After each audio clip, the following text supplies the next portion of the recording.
Good morning मित्रों। वर्तमान में सबसे बड़ा चैलेंज क्या है? ईमानदार लोगों के पास काम नहीं, पूंजी बेईमान लोगों के पास। उद्योगपति जितने ईमानदार होने चाहिए नहीं है। आजकल भारत में कामों की कमी नहीं, सच्चे उद्योगपतियों की जरूरत है, सच्चे कॉन्ट्रैक्टर्स की जरूरत है। मुझे ये लगता है सीनियर सिटीजन क्षेत्र में बहुत बड़ा योगदान दे सकते हैं।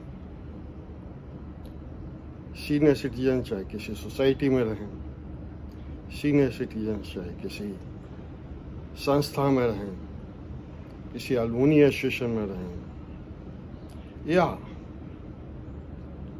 अपने बैच के ग्रुप में हो, हर स्तर पर ये कोशिश होनी चाहिए कि एक स्टार्टअप तैयार करें। स्टार्टअप इस तरह से तैयार करें, no profit no loss. Educate the young, guide the youth, help the unemployed, respect the merit, and above all, see the national interest. आज की तारीख में चाहे मीडिया हो, चाहे बिजनेसमैन, चाहे पॉलिटिकल लीडर हो, सब बिकने को तैयार है। मेरा मानना यह है कि सीनियर सिटीजन्स नहीं बिक सकते। सीनियर सिटीजन्स को ऊपर जाना है और जाने से पहले कुछ ऐसा करना है ताकि जो कुव्यवस्था में रहे हैं और इसको सुव्यवस्था में कैसे बदलें, कैसे भारत सोने की चिड़िया बनेगा, इसके बारे में सोचेंगे। मैंने अपने मित्रों से कहा था जो मेरे 1973 के IIT रुड़की के बैचमेट है कि IIT 1973 is a very respectable tag.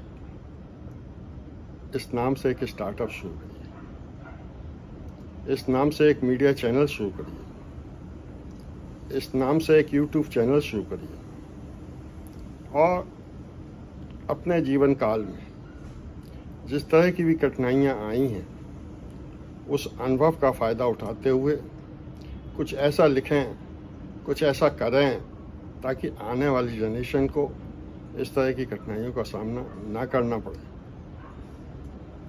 जहाँ तक स्टार्टअप की बात है, स्टार्टअप को टर्नओवर के आधार पर डिस्क्वालीफाई कर दिया जाता है।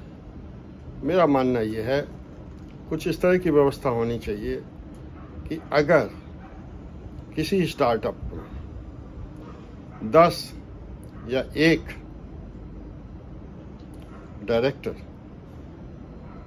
40 साल का इंफ्रास्ट्रक्चर का अनुभव रखता है तो ऐसे बिड करने वाली संस्था को डिस्क्वालीफाई नहीं करना चाहिए। इस इंटीग्रिटी देखिए उन लोगों की जो लोग कोट कर रहे हैं, उनका कैरियर देखिए और उन्हें काम करने का मौका दीजिए। सच्चे मन से, सच्चे दिल से कोई भी संस्था अगर काम कर सकती है, कोई भी ग्रुप काम कर सकता है तो ये सीनियर सिटीजन्स हैं। सीनियर सिटीजन्स के लिए लाभ की बात यह है कि इससे उनका स्वास्थ्य अच्छा रहेगा। इसके लिए वो अनप्रोडक्टिव मोड से प्रोडक्टिव मोड में आएंगे। सीनियर सिटीजन्स की संख्या ग्लोबली बहुत है। सीनियर सिटीजन्स एक दूसरे को से इंटीग्रेट करें, इस बारे में सोचें कि वर्ल्ड पीस कैसे आएगी, इस बारे में सोचें कि एक धर्म एक भगवान कैसे हो सकता है, कैसे सिस्टम बनाए जाएं। जिन संस्थानों में काम कर रहे थे उनमें क्या वीकनेसेस हैं। जनरली रिटायर होने के बाद हाई पोजीशन से या किसी भी स्तर से जो व्यक्ति रिटायर होता है इसलिए नहीं लिखता है क्योंकि विभाग के माफिया विभाग में गलत पद्धति अपनाए हुए अधिकारी उसके पीछे लग जाएंगे, उसके पीछे ED CID लगा देंगे उसके पीछे जांच लगा देंगे, उसकी पेंशन भी खतरे में पड़ जाएगी। तो मेरा मानना ये है कि इसके लिए 10 साल रुक जाइए। 10 साल बाद तो अपनी ज़बान खोल सकते हैं आप। 10 साल बाद तो अपनी बात कह सकते हैं। आप नहीं कहेंगे तो कौन कहेगा? हम नहीं कहेंगे तो कौन करेगा? अतः आपसे निवेदन है कि इस बारे में सोचें। अगली बार जल्दी ही फिर मिलते हैं। Thank you.